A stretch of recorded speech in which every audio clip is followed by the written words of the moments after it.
going to be something interesting with our next speaker.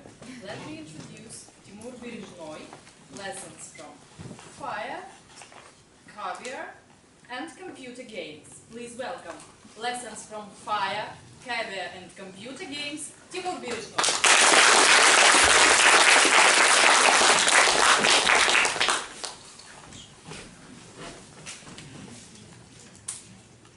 Dear Toastmasters, as you all know, the speaker has to melt the ice with the audience.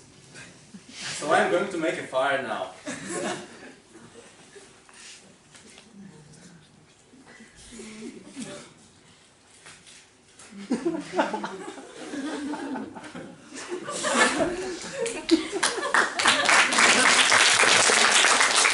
Something like that.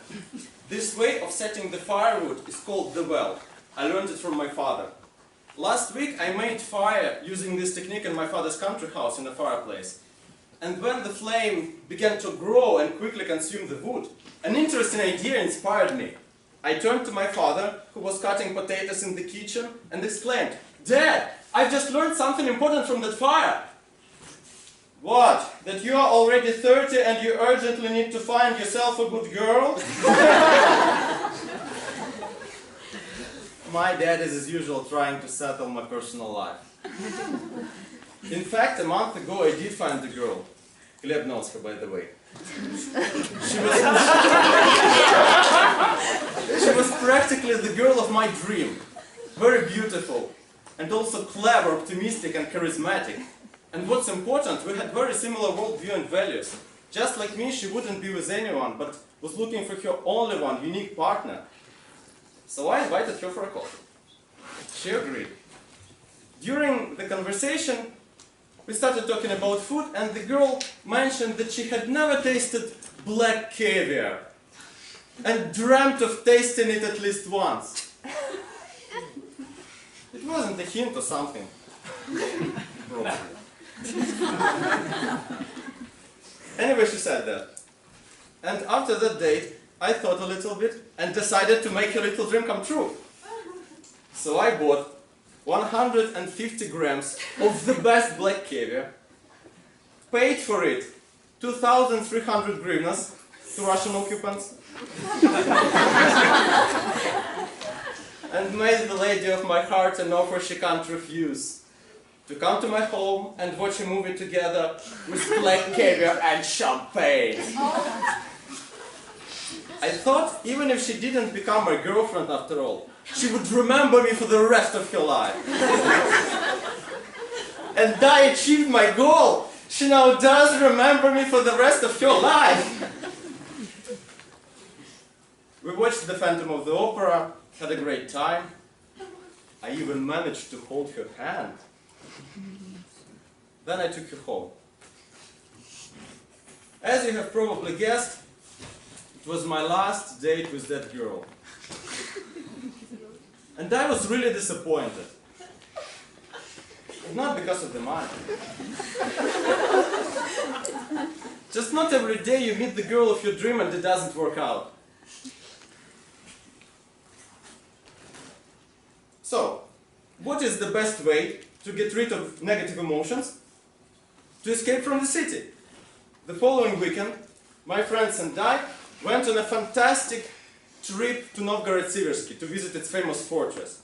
But the fortress to which we were heading turned out to be only a part of the great impression we had from the trip. On our way to the destination, we had so many great experiences. Beautiful countryside, museums, parks, crazy driving, traffic police. A lot of exciting things. And I suddenly saw similarity with my personal life. Yes, it didn't work out with one more girl of my dream. But until I'm successful with at least one of them, is there a reason to be constantly worried and unhappy? Now, I'm on my way to the goal. And it's not yesterday or tomorrow, it's now that I have freedom. I have more time to visit Toastmasters, martial arts classes, to develop my business.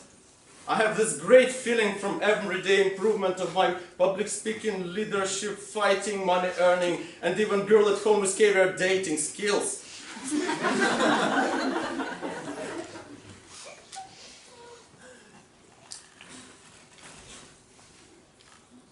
I have this great feeling. It's like a computer game. Who of you have ever played a computer game? So many people. In each game, there is an objective, right? To pass some level, to find some artifact, to complete a mission. And is the game interesting to you after you have passed all the levels and done everything? Of course not. The game is interesting to you only while you are killing the monsters. The process is what makes it the way to your goal. And the more difficulties you encounter on the path, the more joy you get when you finally make it.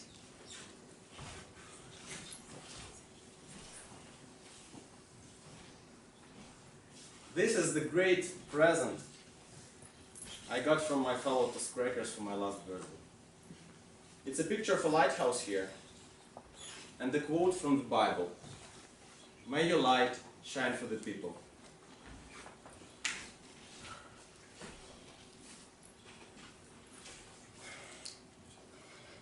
In fact, each of us is like that fire in my dad's fireplace. It's when the fire is growing and trying to reach for upper logs that it burns the brightest and gives people the most warmth and light. It's on our way to our goal, that we are ardent and strong, that we can give much more to others. And it's so interesting to live. That's why always keep up the fire in your heart with new challenges. And its light will show you the way to your dreams. The way is so great and fascinating, just like our life itself.